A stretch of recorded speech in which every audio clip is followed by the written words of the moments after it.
If you are pregnant or you've recently had a baby, this podcast is for you. I am your host, Kath Bequee, a physiotherapist working in women's health and mum of 3.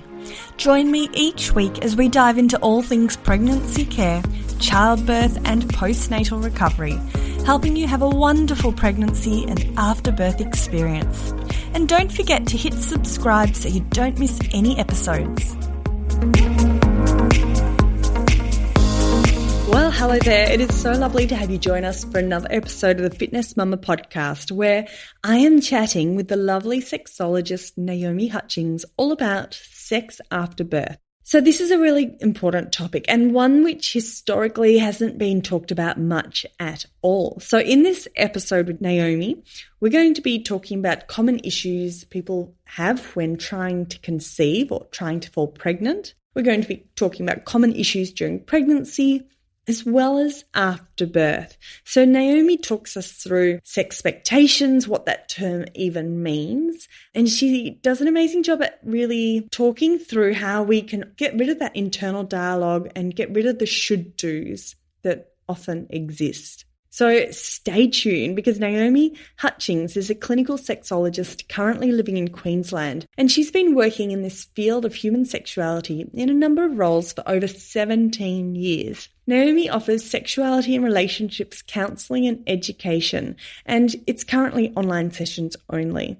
And you might have heard Naomi in a few different media platforms such as Triple J, The Hookup, and she's on quite a few podcasts too.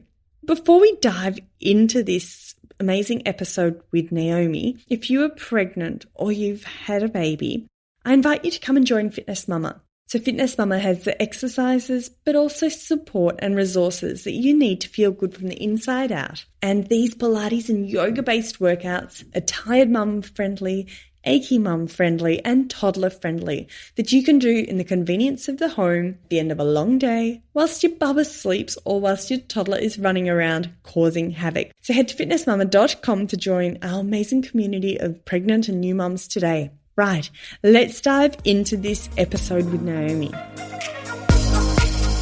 And Naomi, thank you so much for joining me today on the Fitness Mama podcast. Thanks for having me. So to start off with, what is a sexologist? So what do you do and why? What made you go into this area?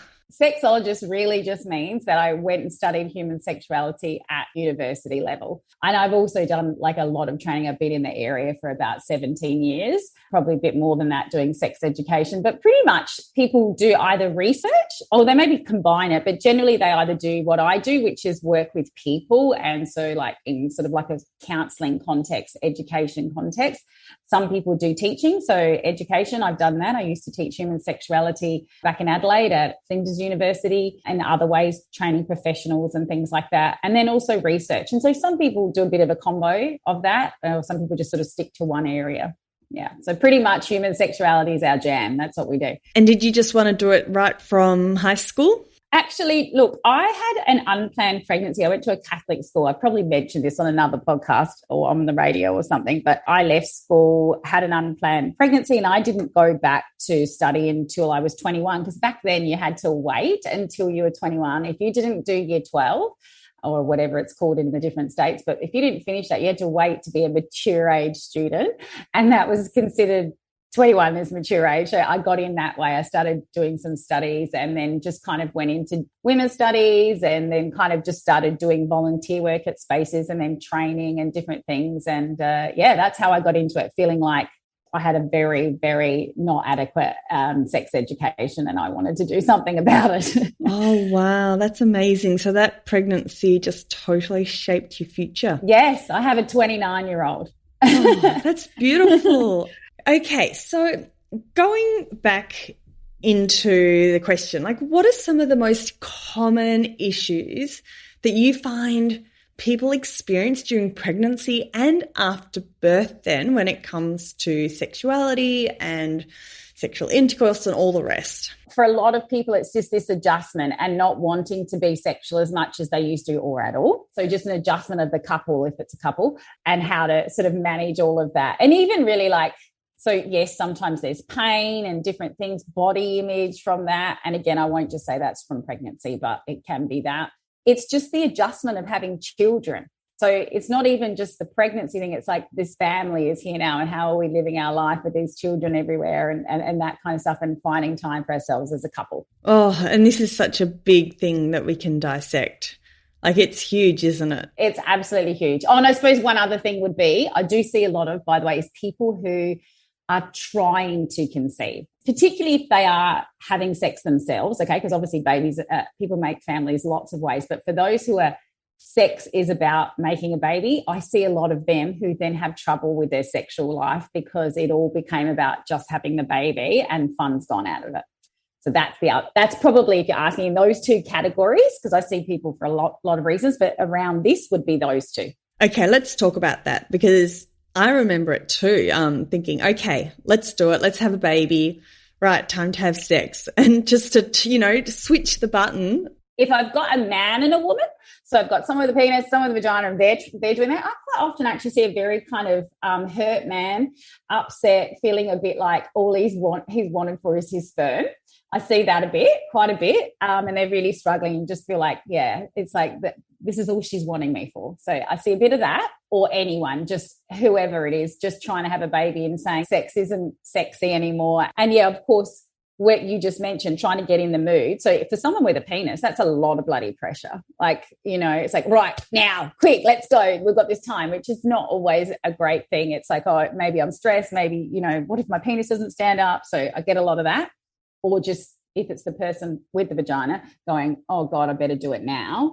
I think we spend a lot of time trying to unpack what that does to their sex life in general. And you bring up a really good point, and it's something I've been trying to be more conscious of and aware of. These days, and I've interviewed beautiful people on the podcast who've chosen to have babies by themselves. So it's not just a heterosexual couple that are having, sex, penis and vagina.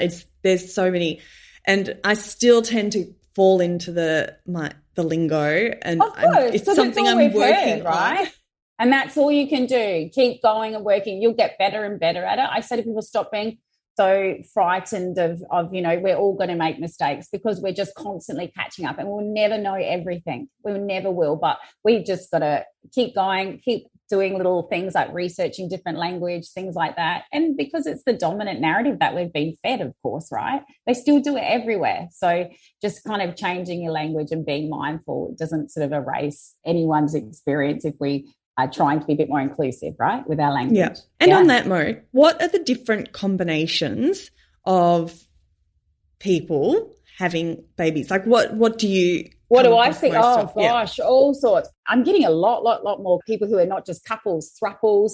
But, yeah, I see all sorts. I do see single people, couples, and that they're of all genders. And so sometimes people are doing it very much like a friend's donating some sperm, or they're all doing it together. Sometimes people are using the clinics, the IVF clinics. So yeah, I see people of all genders, all structures all the time. And I absolutely see people on their own too. Yeah. Absolutely. Mm-hmm. Diving back into, because you're brushing over so much, Naomi, I know. that I just totally want to dive deep. So going back to what you're talking about, let's start with the person with a penis. Okay. So if they're thinking, okay, this is a time, and they know that there's a window, they've got to have sex during that window, what are some tips around that? I think that's where we just need to start talking about that, because I think there is still this belief for folks who don't have penises that penises just do this. They stand up and they're ready to go, because that's all this, again, the narrative we've been fed.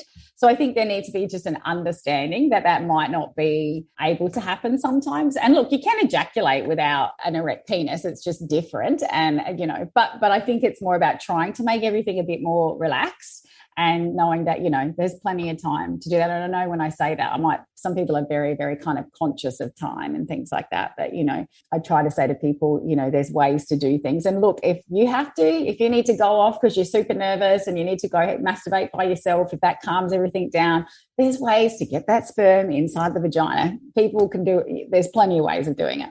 To be honest, in general, I'm pretty much saying this all the time about being so much more flexible about what is our definition of sex and what we're doing sexually. And when I mean flexible, I don't mean like legs, arms, that. I mean flexible in our sex expectations, like just, chilling out about things and not thinking it has to go to plan, that a baby must be made with a penis inside the vagina and we're orgasming and having a fabulous time. Maybe sometimes that won't happen. In the end it happens and someone does it in what are they called, those cups? People do all sorts of things. And I think it's about trying to maybe let go of some of those expectations of things, Yeah, I like that. And I work closely with quite a few sexologists and psychologists too, because I see women coming in with dyspareunia or vaginismus. So that's painful intercourse.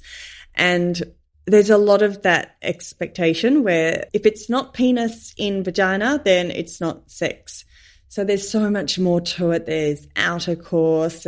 Oh my gosh, there's so many different layers. Yeah, and I think that's it. It's around, I say to people, like, it's really good if you can redefine what sex means. And then it's like, so people with penises, if they're having sex with other people with penises, does that mean that they're not having sex? Like, it's a strange thing. And I think the better you get at opening up your sexual script, it just gives you so many more options. And that P and the V is just one thing. So what I will often do is I'll practice with couples, like they'll be talking to me and they'll say things like, we haven't had sex for 5 years. And I'm like, okay. And then I'm like, tell me, do you mean P and the V? Because usually I've got a man and a woman. They're the most common combination of people I see, really. And they'll go, no. We do this, and this. And I said, so you just haven't had penile vaginal penetration. Then they go, yeah. And I go, so you're still having sex? And they're like, ooh. And then we just spend a lot of time letting go of all that stuff, because then it's more helpful. And often they'll go, I suppose we have, So it's that thing of going, they've really just put the P and the V right up there as the hierarchy of sex acts. And not everybody feels like that. That's not how they get their pleasure. And also, if you've got a penis, you can relax a bit knowing that there's other ways to do that don't just center the penis and mean that everything's on you. Yeah, we need a new term for it, don't we? Yeah, totally. I just call it all sex. I'm like, whatever it is that, and I'm very specific about it. You talking about P and the V, or is that what you mean, like penetration?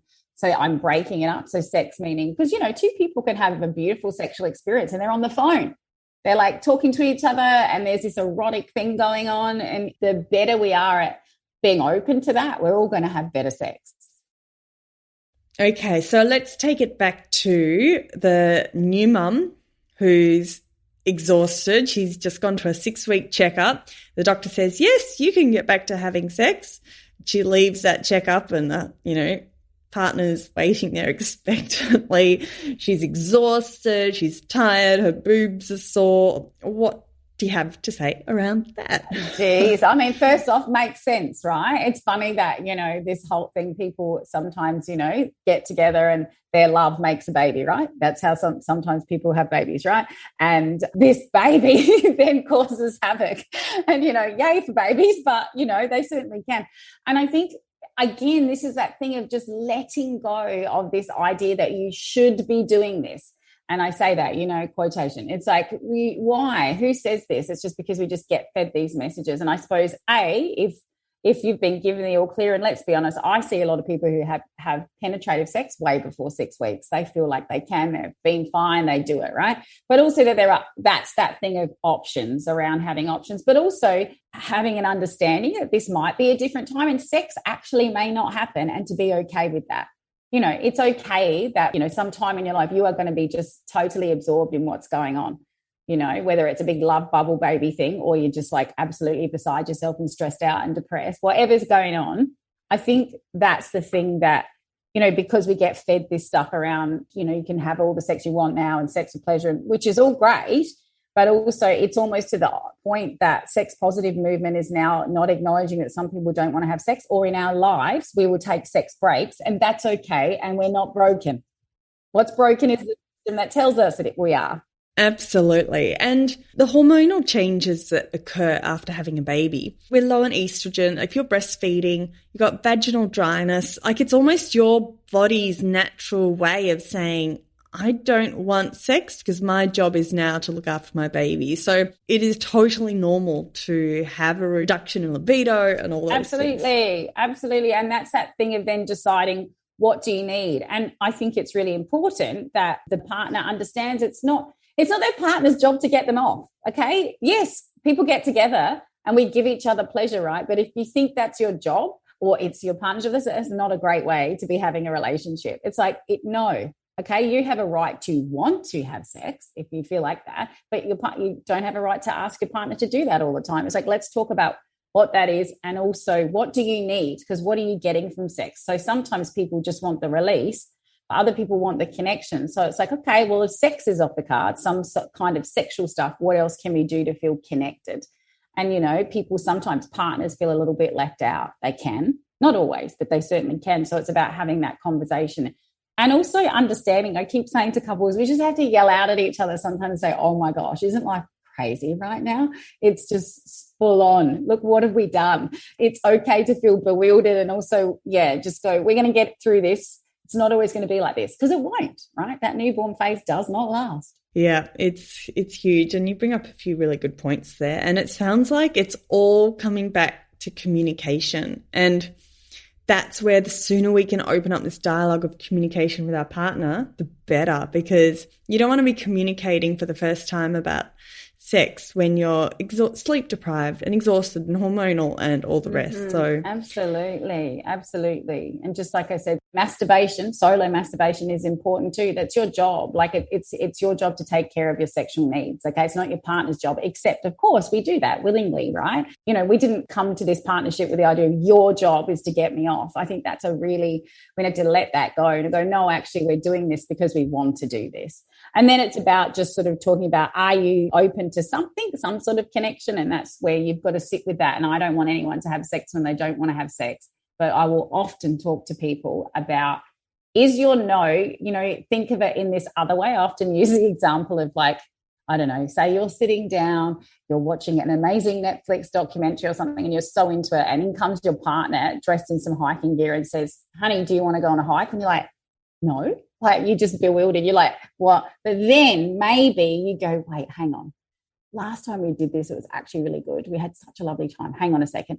So you're still not into it, but you're like, wait a minute. And then the partner who's all dressed up in hiking gear isn't bothered by the fact that you're not into it. They understand you were really not even thinking about this. No one's feeling shitty with each other. It's like, okay. And then you slowly maybe go get your gear on, and then you drive to where the hike is, and then off you go on a hike kind of thing and have a good time. I often ask people, is that where your no is? So I want to make it very clear not to have sex if you don't want to, but are you in that space where, like anything, you wouldn't feel like going to a party, you wouldn't feel like going to dinner, where most of us can remember a time where we didn't want to go to the gym. Not that I do that, but, you know, I used to go to the gym and I'm like, ugh, but you don't feel silly or beat yourself up for that feeling.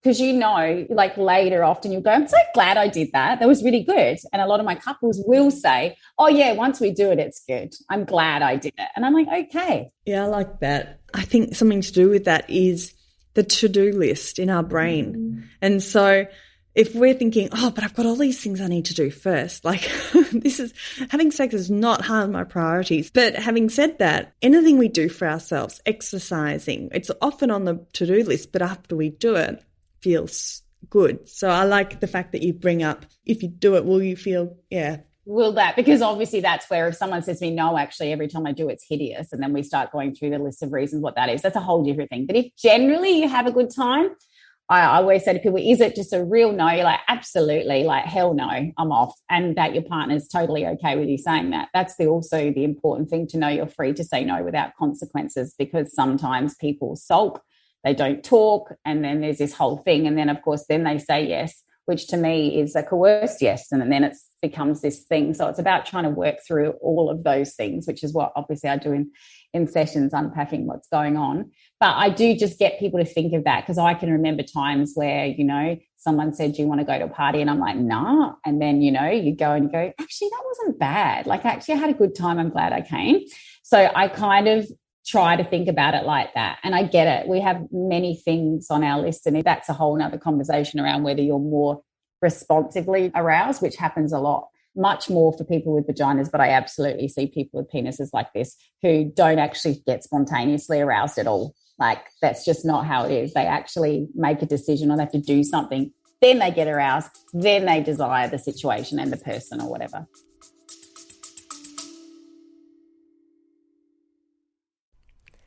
This episode is brought to you by Baby Bee, Australian-owned and designed prams combining quality, safety and style.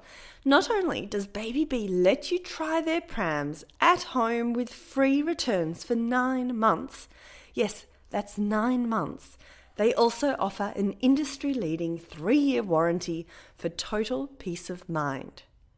With thousands of 5-star reviews, around-the-clock customer care, and up to $300 of free accessories with every pram, what are you waiting for? Go visit www.babybeeonline.com and check them out for yourself. And yes, for listeners of the podcast, there is a 20% discount code.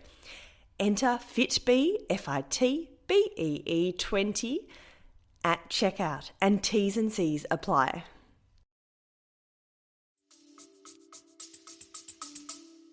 Yeah, right. So by identifying, what you're saying is if you can identify how you get aroused, then you can think about, I'll need this, and then I'll probably get into this and be okay. I think that's one of the biggest things, is just to take this on and say it's okay, then I'm not jumping this person's bones. I'm not like ripping my clothes off and feel like this, and to stop being offended by that. I think, of course, don't get me wrong. I see people who the reason they don't want to have sex is because something is going on. They're not into their partner, okay? But most of the time that's not it.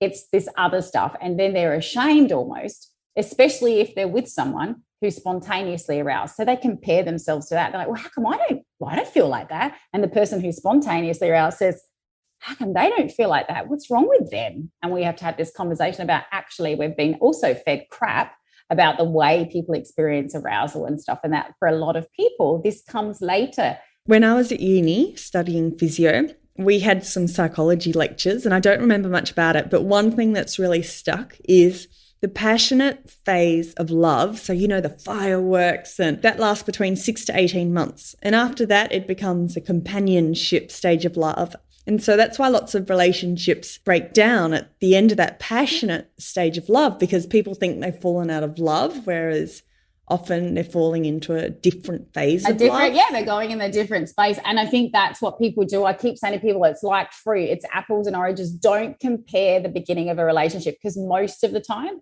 I see couples who get together through their family, cultural stuff. But for the ones who've had that real, oh my gosh, can't keep my hands off each other, there's all like science behind that, and the brain, and they're like a drug, but you can't live like that. That's not going to, you may find that in relationships it does come back a bit, but often it's not going to be like that. There's a whole bunch of other things. You don't really truly know what this person's like, or what your libido, if that's what you want to call it, so people don't have that convo at the beginning going, by the way, once that new relationship energy goes away, how often do you really like sex?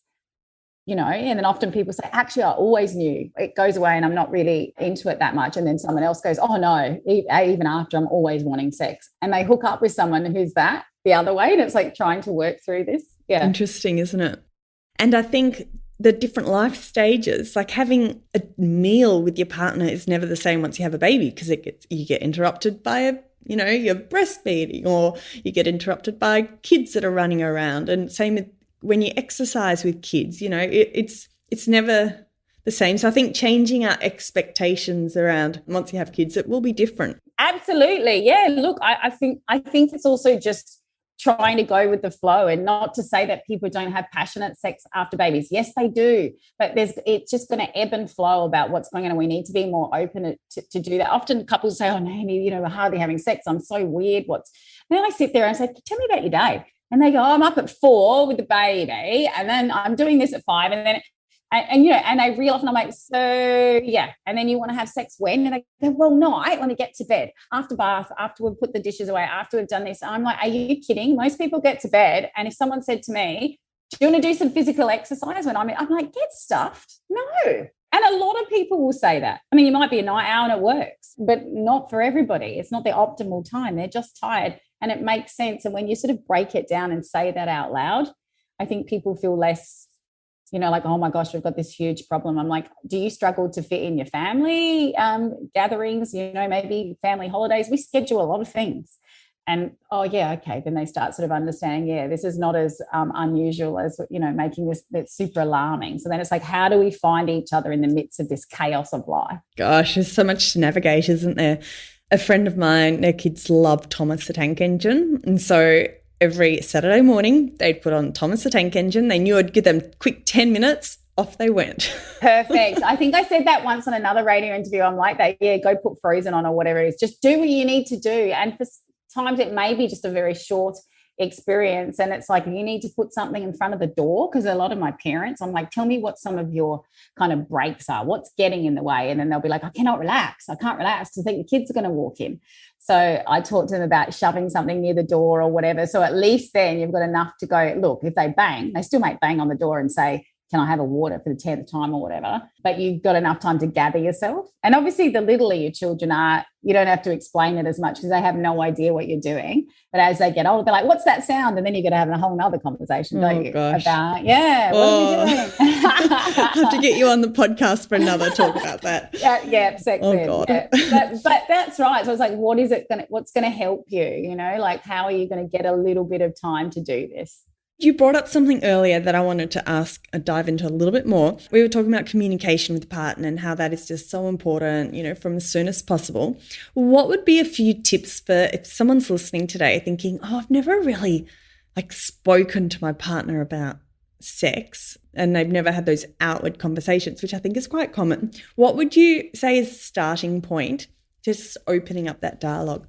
I think also picking the time when the conversation is, because sometimes people will just do that. They'll fight or something like that. And they go, oh, by the way, we're not having sex or that kind of thing. And I think sometimes people will be like, oh, we haven't had sex for ages and you never initiate. And they say all this stuff. And I kind of get people to sort of make this a bit more of a team thing of going, honey, I miss you. I miss your body. How are we going to get through this kind of thing? But also just sometimes you will be uncomfortable if you haven't done this. And I keep reminding people we can get comfortable with uncomfortable conversations, okay? So it's about starting that saying, hey, I'm wondering, I really love it when we're connected. We're not doing that as much. Let's talk about, what does that mean? Are you okay? How can we do this? So that you can find each other. You can find some intimacy in the middle. And often people have never asked their partner, like, what does sex even mean to you?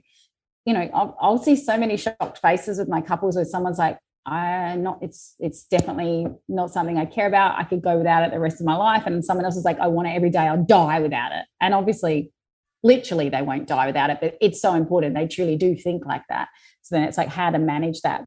How you're feeling, like how you're feeling about our sexual relationship, just have those combos, just like hopefully people are having conversations about how's our relationship going? What are our goals? Or, that kind of stuff. And then you'll get comfortable at doing it, right? That's perfect for my next question. When might people benefit from coming to see a sexologist?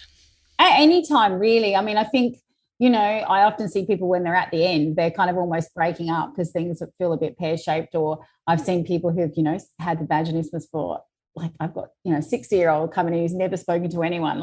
So I think at any point, if you feel like you just want to unpack some stuff, like it's very common for me to have just one session. We go through a whole bunch of things and I help them hopefully to take away less restrictive narratives about sex so that it's more helpful than harmful, right? I do see people for years too. It's just I commonly see shorter term clients, I think, just because of the nature of the way that I work. But anytime, sometimes I see couples who just are kind of like, we just want to make sure we're on the right track doing this. And, it's lovely. And then other times they've never had a conversation and someone feels a bit dragged into the session and we have chats like that. So whenever, and sometimes people come on alone first and then I bring their partner in or invite their partner in. Just depends. Such a great service. So where can people find you, Naomi? At the moment, I'm all online. So I used to be face-to-face as well, but at the minute I'm all online because I might be moving. So all you need to do is just, if you Google Naomi Hutchings, or I'm Australian Sexologist on Instagram, but if you just Google me anyway, I'll come up and you can just book. You don't need a referral. You just pick it. You'll get sent a Zoom link just like we are on Zoom now. Brilliant. And I'll put those links in the show notes. And if you've listened to this episode and you enjoyed it and you got something out of it, please do send us both a message on Instagram. We would love to hear from you. On that note, thank you, Naomi. Thanks for joining me. It was so lovely to chat. Thank you. Thanks for talking about this stuff. It's important. Thank you. You're great. Catch you soon. And before I sign off, remember my team and I will be putting together the show notes for this episode with all the links, including how to connect with Naomi at fitnessmama.com/podcast. And also don't forget to send us a DM, send us both a DM and let us know what you thought of this episode. We would love to hear from you. Have a fabulous day, everyone, and I look forward to you joining me next week for another episode of the Fitness Mama podcast. Thanks for listening to the Fitness Mama podcast, brought to you by the Fitness Mama freebies found at www.fitnessmama.com/free. So please take a few seconds to leave a review, subscribe so you don't miss an episode, and be sure to take a screenshot of this podcast, upload it to your social media, and tag me at Fitness Mama so I can give you a shout out too. Until next time, remember, an active pregnancy, confident childbirth, and strong postnatal recovery is something that you deserve. Remember our disclaimer, materials and contents in this podcast are intended as general information only and shouldn't substitute any medical advice, diagnosis or treatment. I'll see you soon.